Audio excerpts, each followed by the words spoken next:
you guys will get to see it. Well, just going around the ring road here in Townsville, the new ring road.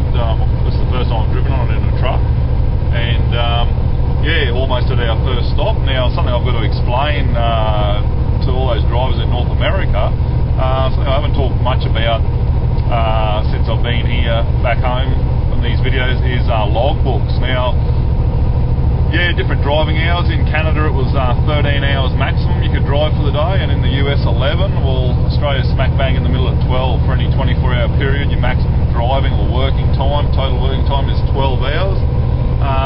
And then you've got to have a 7-hour break after that. But the one thing that's different is here we actually have to have breaks every 5 hours. You have to have a minimum half-hour break once you've done 5 hours of driving, whereas overseas you can, if you want to drive for 11 hours straight or 13 hours straight, you can do that. But yeah, you've got to have mandatory breaks. So I've just driven for 4 hours, and I'm going to pull up and have a half-hour break. I like to break me 12 hours up into 3 4-hour segments, and yeah, so when we get to the BP truck stop up the road here, we'll pull up and have a half-hour break, grab something to eat, and then get on the road again.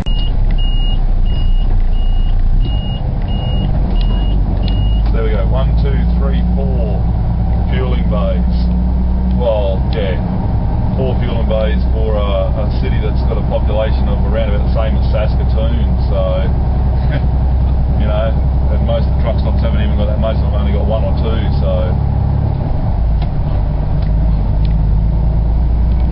Right, well, nearly time to get back on the road again, but before I do, I'm just going to climb in the back of the van and check my load, make sure it hasn't moved at all, because I'm not used to carting pallets of produce. And as you can see, she's all good. I've actually got loaded up the front zucchinis, squash, Tahitian limes, and then in the back section we've got pawpaws, potatoes and yams. So yeah, all heading for the market, fresh produce. This is one here. See, there's the back trailer, and then the B trailer, and then the A trailer. So that's an AB triple, 2 lead trailers and a dog trailer hooked together.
Motorbikes and solid cars, and then further up the road here, only a couple of kilometres, is another speedway which is used predominantly for flat track motorbikes, like motocross bikes, and they use it as a flat track.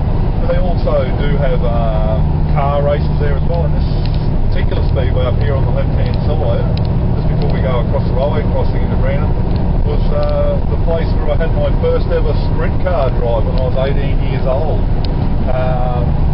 For those of you who know what a sprint car is, I think in Canada they call them outlaws. I know in America they call them sprint cars, but yeah, I used to race sprinters when I was younger, and this speedway down here was the site of my first ever drive when I was 18, and yeah, that was it. I had one drive and I was hooked. I just wanted to do it all the time, and unfortunately it is a very expensive sport if you haven't got major sponsors behind you. Well, you're wasting your time. So yeah, but a bit of fun, that's for sure. Well, the next town I'm coming into is a name that a lot of people in Australia will know. Ayr is the name of the town, spelled A-Y-R. I'm going to go around the bypass so we don't actually go right through town, but for a lot of people in North America it will also be a name that you may have heard or seen. You might have seen a sign that says Ayr, the town of Ayr. Well, if you live in North Dakota, or if you drive through North Dakota, if you're one of the drivers that portal at Fargo in North Dakota, he would have gone past the town of Ayr. It's between, I do believe it's between Jamestown and Fargo, if I remember correctly. And yeah, so this is Ayr, Australian version. And I'm just going to go around the bypass here and then head south. So yeah, we go around the bypass so we don't have to actually go through Ayr. Now before we get to the next town that I was going to tell you about, we will be travelling over a very famous local landmark in these areas in the Burdekin, and that is the Burdekin River Bridge. And yeah, we're going to drive across that shortly before we get to a little town called Home Hill, and it is quite an amazing bridge. I've got some pretty amazing photos of some wide loads going across this bridge, and yeah, so I'm going to take a video of us driving across the bridge for everyone to see. So here we are, just going up to the approaches of the Burdekin River Bridge, and it was quite funny to read a sign back there saying about oversized loads, you know, going across here. The maximum height allowed is 4.5 metres and the maximum width is 3 metres without an escort. Well, yeah, I don't know about the escort, but I've got photographs of my uncle going across here with a 7.7 metre wide load back in the 1960s. They had to shut the whole bridge down practically to let him through, obviously, because yeah, and even then they had to stop the trains as well, because there's a train track that runs beside the bridge here, on the side of the road on the bridge, and they actually had to stop the trains too because the load was hanging over the railing and out over the railway line as well.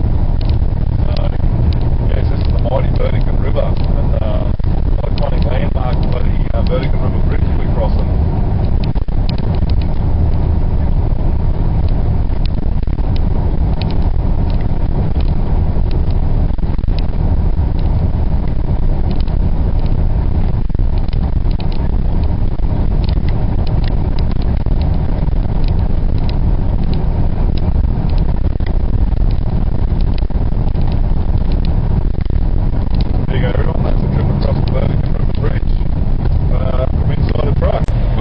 Everybody, how yous going? I've just woken up and gone and had breakfast. I spent the night in a little town, tiny little town, only about 3 or 4 houses, a pub and a truck stop, a place called Marmore, just north of Mount Larkham. And yeah, had a good night's sleep even though I was right next to the highway. And I'm about to head off. I've got about 600 kilometres to drive until I'm in the middle of Brisbane. So yeah, looking forward to getting down there and yeah, just getting out of this